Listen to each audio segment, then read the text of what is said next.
So it has been a long time since I cleaned my steering wheel, and it just is pretty gross at this point. The Alcantara is extremely matted down, the leather is shiny, and I'm finally going to tackle this faded strip on the top of the steering wheel. Extremely common with these, so I'll show you exactly how to repair this, as well as my deep cleaning process on how I keep my wheel looking brand new.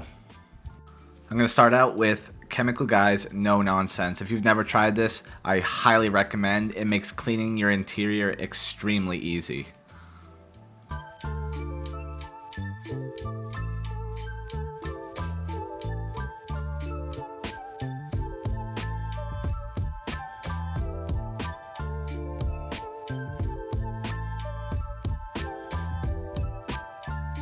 To clean the Alcantara, I'm going to use Sonac's Alcantara cleaner, and I do have another video on using this. I did a cleaning in the past, and I did a whole video on how this works. But essentially, you just want to saturate and kind of loosen all the dirt and grime that is stuck within the fibers.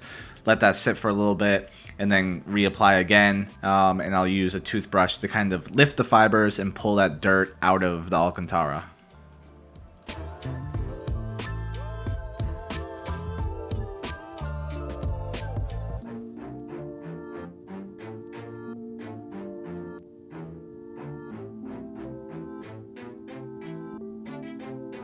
To clean the leather portion of the steering wheel, I'm going to use the Chemical Guy's 2-part cleaner and conditioner.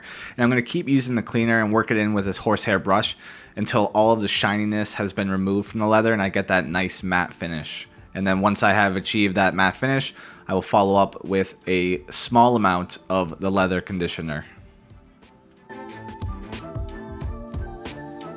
Once the steering wheel is nice and clean, I can use some painter's tape to mask off the strip itself. This will allow me to sand it down without affecting the rest of the leather on the steering wheel, and then I can start painting.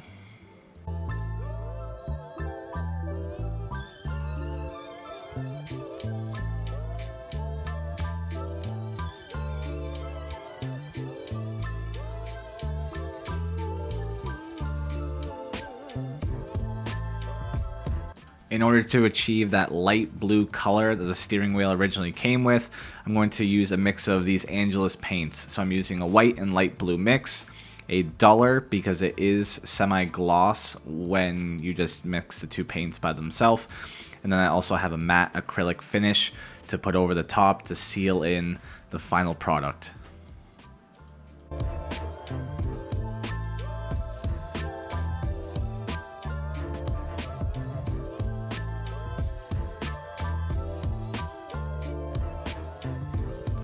Once I had the desired blue color, I applied 3 coats to the strip and I waited 10 minutes in between each additional coat.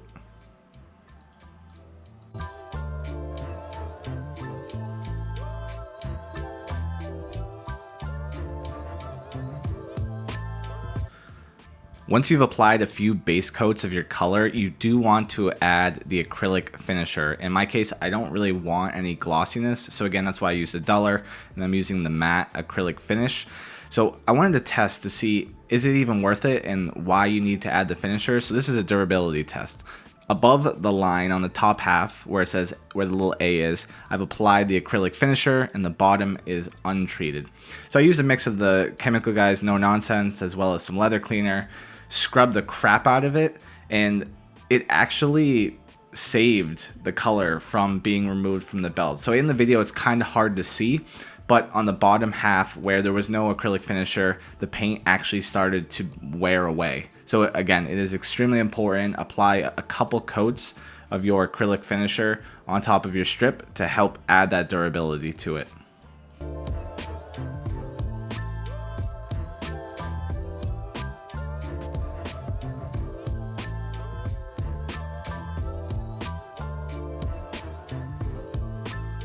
After letting it dry for 24 hours, it's finally time to remove the paint. And I just want to say, before I did this, I was kind of worried because I had never used leather paint before and I wasn't sure how it was going to apply, but this was extremely easy. And if you guys have any questions, please leave them in the comments section below.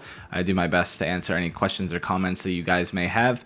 If you like this video, please give it a thumbs up and don't forget to subscribe.